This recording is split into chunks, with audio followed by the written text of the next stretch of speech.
সংক্ষিপ্ত সফরে আজ ঢাকায় আসছেন মালয়েশিয়ার প্রধানমন্ত্রী আনোয়ার ইব্রাহিম। দুপুর 2:30টায় শাহজালাল বিমানবন্দরে তাকে স্বাগত জানাবেন অন্তর্বর্তী সরকারের প্রধান উপদেষ্টা ডক্টর মোহাম্মদ ইউনূস।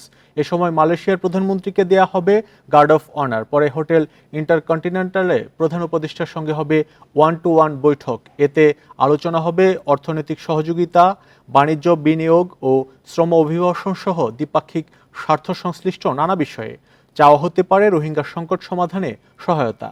বৈঠক শেষে যৌথ বিবৃতিতে তুলে ধরা হবে বিস্তারিত।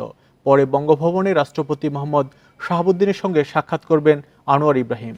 সন্ধ্যা 6টায় তার ঢাকা ত্যাগ করার কথা রয়েছে।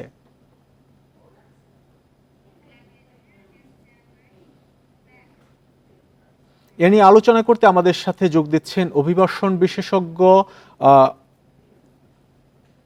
আসিফ মনির। জনাব আসিফ মনির, আপনাকে স্বাগত। আমরা শুরুতেই জানতে চাচ্ছি, মালয়েশিয়ার প্রধানমন্ত্রীর সঙ্গে প্রধান উপদেষ্টার সৌহার্দ্যের কথা আমাদের জানা, এবং এই সফরটি দীর্ঘদিন পর, অর্থাৎ মালয়েশিয়ার কোনো প্রধানমন্ত্রী দীর্ঘদিন পর বাংলাদেশে আসছেন। মূলত মালয়েশিয়ার সাথে বাংলাদেশের শ্রমবাজার নিয়ে একটি সম্পর্ক রয়েছে এবং বড় একটি খাত এটি। তো আপনার কাছে কি মনে হচ্ছে যে সরকার কি কি উদ্যোগ নিলে শ্রমবাজার আবার আগের মতো ফিরে আসবে, সচল হবে? বিস্তারিত আপনার কাছে কি মনে হচ্ছে?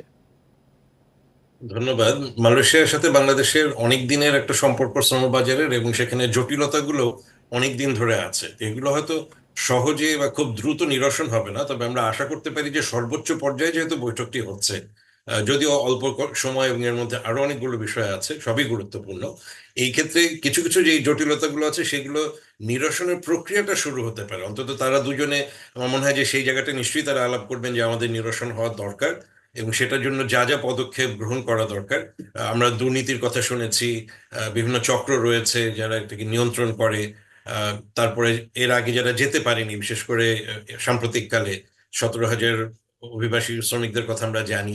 ভবিষ্যতে যারা যাবেন এবং ওখানে এখন যাদের হয়তো বৈধতা নেই, সবগুলো বিষয়ই হয়তো যদি অন্তত নীতিগতভাবে তারা একমত হতে পারেন, এটার জন্য বিভিন্ন কমিটি গঠন করে হোক বা অন্যান্য বিভিন্ন দপ্তরকে দায়িত্ব দিয়ে সমাধান করা যেতে পারে, এটা আশা আমরা করতে পারি। এবং সেটা হয়তো একটা টাইম ফ্রেমও তারা আলাপ করতে পারেন যে ঠিক আছে, আগামী কয়েক মাসের মধ্যে আমরা অন্তত দৃশ্যমান দেখব এই পরিবর্তনগুলো। জনাব আসিফ মনির, আরেকটি বিষয় জানতে চাচ্ছিলাম, মালয়েশিয়ার সাথে তো বিভিন্ন ক্ষেত্রে বাংলাদেশের সম্পর্ক রয়েছে। কোন ক্ষেত্রে আসলে জোর দেওয়া উচিত, এবং অর্থনীতির যে বিষয় রয়েছে সেই দিক যদি তাকাই, তাহলে শ্রম বাজারের পাশাপাশি আর কোন ক্ষেত্র আছে এখন? ধন্যবাদ। আপনারা বলছিলেন আপনাদের সংবাদই যে আরো কয়েকটি বিষয়ে আলাপ হবে। সামনে একটা আঞ্চলিক অর্থনৈতিক জোটের মিটিং আছে, বিমস্টেক, যেটা আমরা জানি, যেখানে মাননীয় প্রধান উপদেষ্টা সেখানে জয়েন করবেন। সেটিতে বিশেষ করে অর্থনৈতিক সৌহার্দ্য এবং যেই দ্বিপাক্ষিক জায়গা বা বহুপাক্ষিক জায়গাগুলো আছে সেগুলো আলাপ হবে। আরেকটি যেটা আপনারা বলছিলেন যে রোহিঙ্গা বিষয়, সেটিও একটি গুরুত্বপূর্ণ বিষয়, কারণ দক্ষিণ পূর্ব এশিয়ায় যে জোট আছে আসিয়ান, এর আগেও আমরা দেখেছি যে জাতিসংঘে এটা আলাপ হয়েছে যে আসিয়ান, এবং মার্কিন যুক্তরাষ্ট্র থেকে তারাও বলেছেন যে আসিয়ানের সাথে আলাপ করে, অর্থাৎ এখানে দক্ষিণ পূর্ব এশিয়ার যে জোট আছে, রোহিঙ্গা সমস্যার সমাধানের ক্ষেত্রে তারা কি ভূমিকা রাখতে পারেন। তো সেক্ষেত্রে মালয়েশিয়া আমাদের, যদি একটা ভালো সম্পর্ক হয়, মালয়েশিয়া আমাদের হয়ে সেখানে কিছু উদ্যোগ গ্রহণ করতে পারে।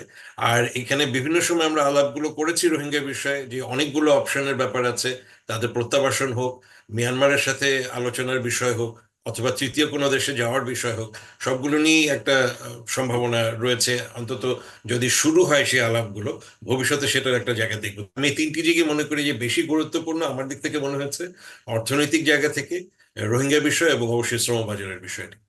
জনাব আসিফ মনির, আরেকটি বিষয় জানতে চাচ্ছিলাম, ডক্টর মোহাম্মদ ইউনূসের সাথে সুসম্পর্ক রয়েছে আনোয়ার ইব্রাহিমের।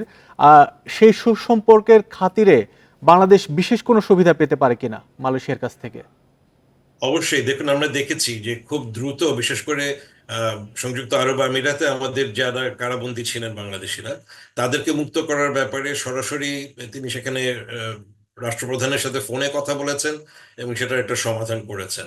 তো এখানে বোঝা যাচ্ছে যে আসলে ডক্টর ইউনূসের যে ভাবমূর্তি রয়েছে সারা বিশ্বে একজন বিশ্ব নেতা হিসেবে, সেটা কাজে বিভিন্ন সময়ই লাগবে। মালয়েশিয়ার ক্ষেত্রেও সেটা হবে বলে আমরা আশা রাখতে পারি। এবং খুব অল্প সময়ের ব্যবধানে আমরা শুনেছি যে এই সফর এবং বৈঠকটি আয়োজিত হয়েছে।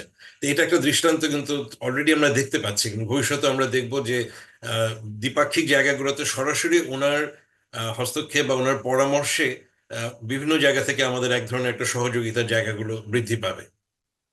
জনাব আসিফ মনির, আপনাকে ধন্যবাদ। মালয়েশিয়ার প্রধানমন্ত্রী আজ বাংলাদেশ সফরে আসছেন, সেই সফরে বাংলাদেশের স্বার্থ সংশ্লিষ্ট কি কি বিষয় প্রাধান্য পেতে পারে এ নিয়ে আমাদের সাথে যুক্ত ছিলেন অভিবাসন বিশেষজ্ঞ জনাব আসিফ মনির।